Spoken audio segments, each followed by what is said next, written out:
Hello and welcome back dear student. जैसा कि last session में हम लोगों ने यूनिट 2 फिनिश किया था, होपफुली आपने यूनिट 2 रिवाइज कर लिया होगा। नाउ मैं आप लोगों के साथ नोट्स शेयर कर रहा हूँ यूनिट 2 के, और ये नोट्स जो हैं हम लोग 2 पार्ट्स में डिस्कस करेंगे।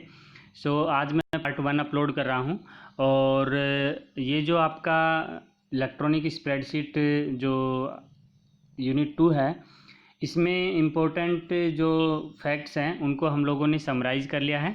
नाउ नोट्स का मैक्सिमम यूज आपका एग्ज़ाम टाइम में आपको देखने को मिलता है, जब आपको आपके पास टाइम नहीं होता है कि आप पूरी बुक स्टडी करें। सो अगर आपने नोट्स क्रिएट किए हैं, नोट्स बनाए हैं, तो आपके पास क्विक रिवीजन का ऑप्शन होता है। नोट्स की हेल्प से आप पूरे यूनिट को बहुत फास्ट रिवाइज कर सकते हैं। सो ये जो नोट्स हैं आप इनको वीडियो पॉज करके या तो लिख लें, या फिर आप इनके स्क्रीनशॉट ले लें और वीडियो ख़त्म होने के बाद उन स्क्रीनशॉट से आप नोट्स बना सकते हैं। शुरू करते हैं। फर्स्ट जो टॉपिक हम लोगों ने स्टडी किया था दैट इज़ कंसोलिडेटेड डेटा, और जिसमें हम लोगों ने डिस्कस किया था कि कैसे हम लोग डेटा को कंसोलिडेट कर सकते हैं। यानी कि अगर आपका डेटा डिफरेंट सेल रेंज में अलग अलग जगह लिखा हुआ है, हम उसको कैसे एक जगह कंसोलिडेट करके उसमें फंक्शंस इम्प्लीमेंट कर सकते हैं। सो डेफिनेशन इसकी कैसे लिखेंगे? Data consolidating provide a graphical interface for copying data from one range of cell to the another. एक सेल ऑफ रेंज से दूसरी सेल ऑफ रेंज में हम डेटा कॉपी करते हैं, then running dozen of functions on the data. फिर उसके ऊपर डिफरेंट फंक्शंस फॉर्मूलाज हम लोग इम्प्लीमेंट कर पाते हैं। सो उसके लिए करना क्या है? सिंपल, आप जिस डॉक्यूमेंट में आपको इम्प्लीमेंट करना है, कंसोलिडेट करना है डेटा, उसकी सेल रेंज को आप सेलेक्ट कर लीजिए, देन कंसोलिडेटेड डेटा को ओपन कर लीजिए डेटा टैब पे क्लिक करके। नाउ जो आपका सोर्स डेटा है, range list contain the name range, यानी कि अगर आपने उसको रेंज को नाम दे रखा है या फिर नाम नहीं दिया है तो आप उसको डायरेक्ट लिख सकते हैं, जैसे कहाँ से कहाँ तक आपकी सेल वेरी कर रही है, A1 से A10, A2 से A5, इस तरीके से। Now you can select the source cell range to consolidate data with other area.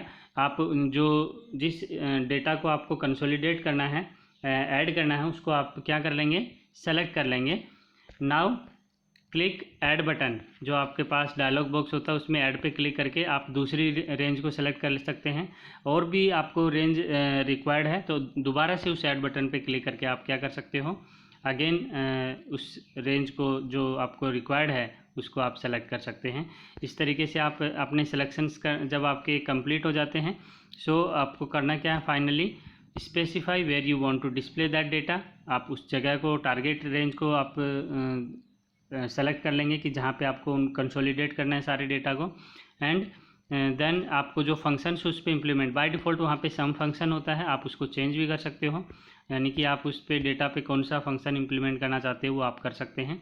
आपके पास एक ऑप्शनल होता है कि आप उस जो डायलॉग बॉक्स होता है एडिशनल सेटिंग में, कि आपको उसके साथ किसी सोर्स डेटा को लिंक करना है, यानी कि जो डेटा वहाँ पे नहीं है और आप उसको दूसरी सेल से, दूसरी सीट से आप उसको लिंक करना चाहते हैं, देन आप ओके बटन पे क्लिक कर देंगे तो वो सारा डेटा समराइज होके, यानी कि कंसोलिडेट होके एक जगह आपका रिजल्टेड जो आपने डेस्टिनेशन दिया है वहाँ पे आपका कॉपी हो जाता है। नाउ जो आपका टारगेट है आप उसको वहाँ पे उसको सेव कर लेंगे। दूसरा जो टॉपिक हमने स्टडी किया था दैट इज़ सब टोटल। सो सब टोटल क्या है? एक तरीके का वो फंक्शन है।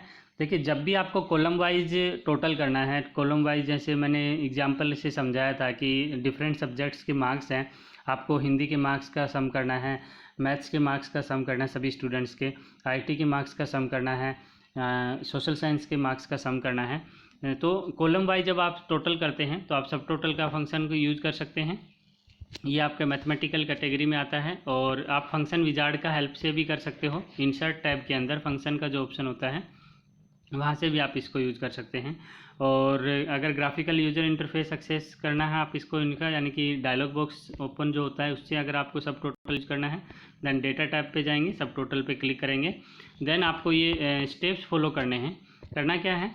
जिस भी वैल्यू, जिस सीट में आपको सब टोटल क्रिएट करना है, आप क्या करेंगे? इंश्योर कर लेंगे कि सब कॉलम्स पे आपने हेडिंग दी है। लेबल से यहाँ पे मीनिंग है कि कॉलम की हेडिंग आपने मेंशन किया है।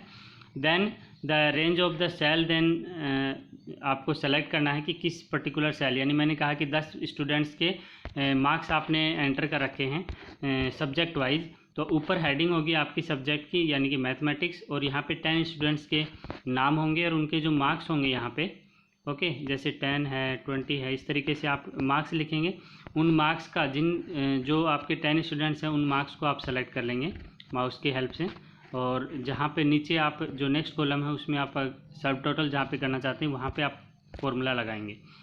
Now calculate the subtotal for the box, select the column containing the value that you want to subtotal, यानी कि उस कॉलम को आप सेलेक्ट कर लेंगे और फंक्शन बॉक्स की हेल्प से आप सब टोटल उसका कैलकुलेट कर लेंगे, यानी कि उस रेस्पेक्टिव सेल में आपका क्या आ जाएगा, उसका टोटल आ जाएगा। तो ये हम लोग ऑर्डिनरी भी हम जनरली इसका यूज़ करते हैं जब भी आपको रिक्वायरमेंट होता है, सम फंक्शन आप यूज़ करते हैं इसकी जगह, राइट। नाउ बात करते हैं व्हाट इफ सिनेरियो, इम्पोर्टेंट है। जो सिनेरियो और गोल सीक है वो एग्ज़ाम पॉइंट ऑफ व्यू से भी इम्पोर्टेंट है और आगे आपके जॉब रोल के लिए भी आपके पास इम्पोर्टेंट कॉन्सेप्ट है कि सिनेरियोज कैसे इम्प्लीमेंट करते हैं और आप गोल सीक का कैसे यूज़ करते हैं। नाउ सिनेरियो की बात करते हैं। सिनेरियो जो है वो आप याद रखेंगे व्हाट इफ एनालिसिस के लिए हम लोग यूज करते हैं। व्हाट इफ एनालिसिस का मीनिंग है कि what if the data is this then the result will be what will be the result, okay. So जब भी आपको ऐसी रिक्वायरमेंट होती है, जब आपको टेस्टिंग करनी होती है, if the data will be change like this then what will be the result, then आप सिनेरियो का यूज़ करते हैं। यानी कि सिनेरियो की हेल्प से हम लोग क्या कर सकते हैं, ये एक ऐसा टूल है जो आपके व्हाट इफ क्वेश्चंस के लिए डिज़ाइन किया गया है कि आपका अगर सेल में वैल्यू इस तरीके से चेंज हो तो उसका इम्पैक्ट क्या आएगा, यानी कि उसका रिजल्ट क्या आएगा। सो ये टूल का यूज़ करना है तो आप टूल्स में सिनेरियोज पे जाएंगे और जो भी आपका सेल है जहाँ पे आपको वैल्यू चेंज करनी है आप उस पर क्लिक कर लेंगे और वहाँ पे आप सिनेरियो ऐड कर देंगे। सिनेरियो को एक नाम दे देंगे सच दैट जब भी आप नेक्स्ट टाइम जाएं तो आपको आइडेंटिफाई हो जाए कि किस सिनेरियो को आपने किस पर्पज से डिज़ाइन किया था, ओके।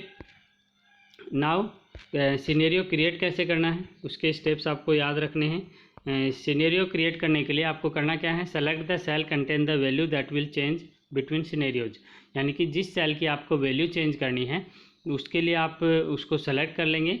नाउ आप सिनेरियो पे जाएंगे और सिनेरियो पे जैसे करेंगे तो डायलॉग बॉक्स ओपन होगा, उसमें आपके पास कमेंट बॉक्स का ऑप्शन होता है, वो ऑप्शनली होता है, यानी कि आप कमेंट बॉक्स लिख भी सकते हैं या फिर उसको ब्लैंक छोड़ सकते हैं।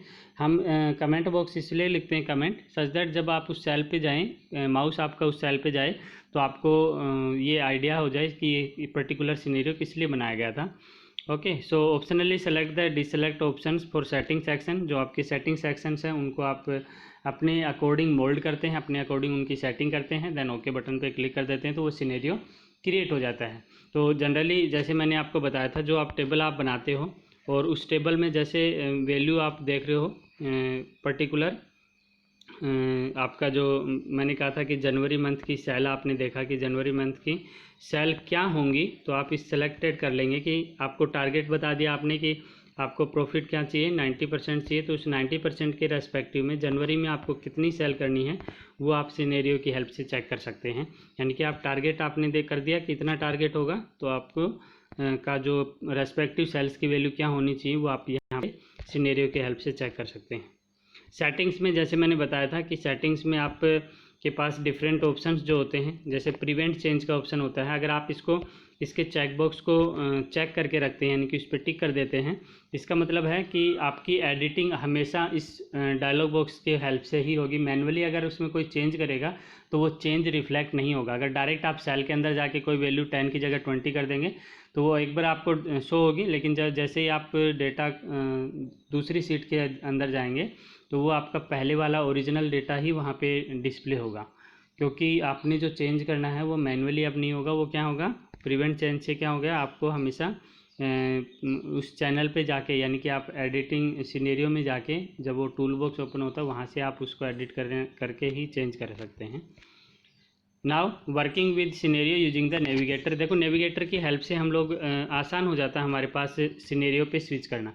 फॉर एग्जांपल एक ही शीट में आपने 3 सिनेरियो क्रिएट किए हैं, तो आप एक सिनेरियो से दूसरे सिनेरियो पे जंप कैसे कर सकते हैं, नेविगेटर में जाके आप कर सकते हैं नेविगेटर की हेल्प से। After scenario are added to a spreadsheet we can jump to a particular scenario by using the navigator. We can switch jump, यानी कि एक सिनेरियो से दूसरे सिनेरियो में कैसे हम लोग स्विच कर सकते हैं।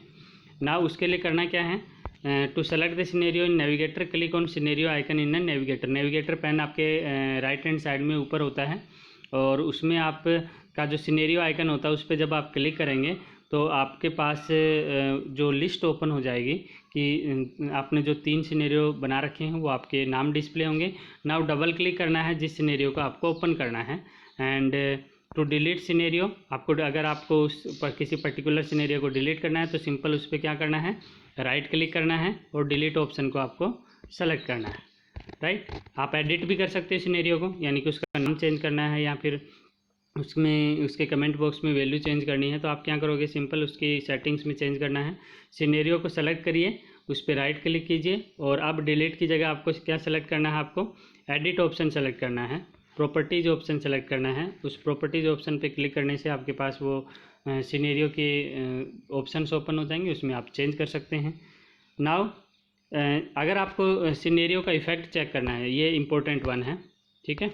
इम्पोर्टेंट कैसे है कि अगर आपको देखना है कि सिनेरियो की वैल्यू चेंज कैसे हो रही है, तो आप उसको डिटेक्ट यानी कि ट्रेस कर सकते हैं। ट्रेस से मीनिंग है कि वो आपको स्टेप बाय स्टेप बताएगा कि फर्स्ट सेल की वैल्यू ये किस रेस्पेक्ट में आई, या आपने 90% टारगेट किया था इसलिए फर्स्ट सेल की वैल्यू यही चेंज होगी इस तरीके से। तो उसके लिए आपके पास टूल्स में डिटेक्टिव पे जाएंगे और उसमें ट्रेस डिपेंडेंट ऑप्शन होता है, ट्रेस पे क्लिक करेंगे तो वो आपको वैल्यू ट्रेस करके देगा कि आपकी वैल्यूज़ जो आपका रिजल्ट टारगेटेड रिजल्ट है उस पर कैसे डिपेंडेंट है।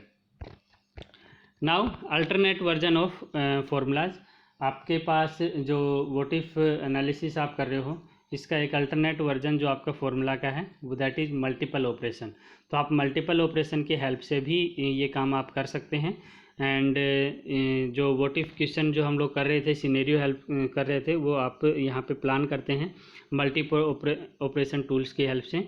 सो उसके लिए आपको क्या करना होता है, हमें 2 एरे यानी कि सेल ऑफ रेंज आपको क्रिएट करनी होती हैं। जैसा कि मैंने एग्जांपल से आप लोगों को समझाया था कि एक तो आपकी फार्मूला एरे होती है जिसमें आप फार्मूला लगाते हैं, जैसे आपकी सेलिंग प्राइस क्या था, आपका कॉस्ट प्राइस क्या था, आपका ओवरऑल कॉस्ट टोटल कॉस्ट क्या था, देन आपने क्या निकाला इनके रेस्पेक्टिव, आपने प्रॉफिट कैलकुलेट कर लिया। क्या कैलकुलेट कर लिया, प्रॉफिट कैलकुलेट कर लिया। नाउ अगर कोई चीज़ आप इनमें से वेरी करना चाहते हैं, यानी कि आपका फॉर एग्जांपल क्वांटिटी है, यहाँ पे एक कॉलम लिया था हम लोगों ने क्वांटिटी। सो अगर आपकी क्वांटिटी चेंज होती है, फॉर एग्जांपल आपकी क्वांटिटी 500 है, टॉयज़ का हमने एग्जांपल लिया था, 500 है, 1000 है, 1500 है, तो अगर क्वांटिटी चेंज होती है तो दूसरी हमने एक ये तो आपकी फार्मूला एरे हो गई, एक और एरे हम लोगों ने क्रिएट किया जिसमें जो आपका वेरिएबल है उसका यूज किया कि आपका क्वांटिटी 500 होता है, 1000 होता है, 1500 होता है, तो इनके रेस्पेक्टिव आपका प्रॉफिट क्या होगा वो कैसे कैलकुलेट किया जाए। जैसा कि आप लोग इसमें करते हैं, जैसा कि आप लोग इसमें यूज करते हैं इसको, जब भी आप रिक्वायरमेंट होती है सिनेरियो की कि आपका रिजल्ट क्या होगा अगर टारगेटेड ये है, तो इन अ सिमिलर मैनर अगर आपका प्रॉफिट आपको पता है कि आपका प्रॉफिट आपने कैलकुलेट किया है, सो अगर आपकी क्वांटिटी वेरी करती है, क्वांटिटी 500 है, क्वांटिटी 1000 है, क्वांटिटी 15,000 है, तो रेस्पेक्टिव रिजल्ट क्या होगा, रेस्पेक्टिव प्रॉफिट क्या होगा, तो आप उसके लिए मल्टीपल ऑपरेशन का यूज़ कर सकते हो। और उसको मैंने समझाया था, इसके लिए आप वो वीडियोज़ आप देख सकते हो मल्टीपल ऑपरेशंस के एक बार दोबारा से। सो मल्टीपल टूल का यूज़ हम लोग इसके लिए करते हैं। और मल्टीपल ऑपरेशन के लिए कैलकुलेट करने के लिए मैंने कहा था कि आपको जो फॉर्मूला लगाना होता है वो आप कॉलम और रो में किस तरीके से सेट करते हैं। जब आपके पास ऑप्शन आता है आप एक बार मैं बेटर रहेगा कि अगर आप इसका रेस्पेक्टिव वीडियोज़ अगर आप देख लें। Okay, so to calculate anything in the first entry the formula and cell range, पहले आपको फॉर्मूला और सेल रेंज क्रिएट करना होता है। एंड जो डेटा आपको रिक्वायर्ड है वो आप सेलेक्ट कर लेंगे। So with the cursor in the formula field the multiple operation dialogue click on the that, और जो आपको वेरिएबल रखना है वो आप कॉलम इनपुट सेल में एंटर कर देते हैं, देन आप ओके बटन पे क्लिक करते हैं। तो आपका वो रेस्पेक्टिव जो है मल्टी ऑपरेशन वो रेस्पेक्टिव रिजल्ट्स आपको शो कर देगा जो आपने वेरिएबल रखा है। नाउ आप एक से ज़्यादा वेरिएबल भी आप एक साथ यूज़ कर सकते हो, सेवरल फार्मूला को एक साइमल्टेनियसली यूज़ कर सकते हैं। सो उसके लिए आपको क्या करना है, मैंने बताया था कि अगर आपको वेरिएबल क्वांटिटी के साथ साथ पर कॉस्ट आइटम भी आपको चेक करना है, यानी कि आपको जो है कॉलम के साथ साथ रो को भी वेरी करना है। तो जिस तरीके से मैंने कहा था कि आपने क्वांटिटी यहाँ पे ले लिया कॉलम में, और यहाँ पे आपने जो है जो आपका मैं कहूँगा कॉस्ट पर आइटम, इसको मैं कह सकता हूँ कॉस्ट पर आइटम आपने यहाँ पे ले लिया कि एक आइटम पे आपको कितना प्रॉफिट या लॉस हो रहा है, आपने यहाँ पे ले लिया। उसके रेस्पेक्टिव आपके रिजल्ट्स क्या होंगे कि आपकी क्वांटिटी 500 है और पर आइटम आपको प्रॉफिट अगर कितना हो रहा है वो आपको चेक करना है। देन आप इसका मल्टीपल ऑपरेशन का यूज कर सकते हो। उसके लिए आपको करना क्या है, जो आपका फॉर्मूला बार ओपन होता है मल्टीपल ऑपरेशन के लिए, वहाँ पे सेल रेंज में एक तो आप देंगे कॉलम वाइज आपने जैसे क्वांटिटी पास कर दिया, और जो रो वाइज होगा वो आप जो कॉस्ट निकालेंगे कि पर आइटम कॉस्ट आपको कितना पड़ रहा है उसके रेस्पेक्टिव वो आप इसमें वेरी करेंगे। देन आप उसको यूज कर सकते हो एज ए मल्टीपल वेरिएबल भी आप इसको यूज कर सकते हो। जैसे 2 वेरिएबल्स, जैसा कि मैंने कहा कि आपको वो रेंज सेलेक्ट कर लेनी है, और रेंज सेलेक्ट करने के बाद आप मल्टीपल ऑपरेशन परफॉर्म करेंगे तो आप रेस्पेक्टिव चेक कर सकते हो कि आपका प्रॉफिट जो है क्वांटिटी एंड पर आइटम कॉस्ट जो है उसके रेस्पेक्ट में आप कैसे चेंज हो रही है वैल्यू, वो आप देख सकते हैं with the help of multiple operation. So next session में हम लोग गोल 6 से स्टार्ट करेंगे। सो इसका एक पार्ट और बनाएंगे, आपका जो गोल 6 से आगे का जो पोर्शन है यूनिट का वो हम लोग सेकंड पार्ट में स्टडी करेंगे। So keep watching, keep learning and go for it. Thank you.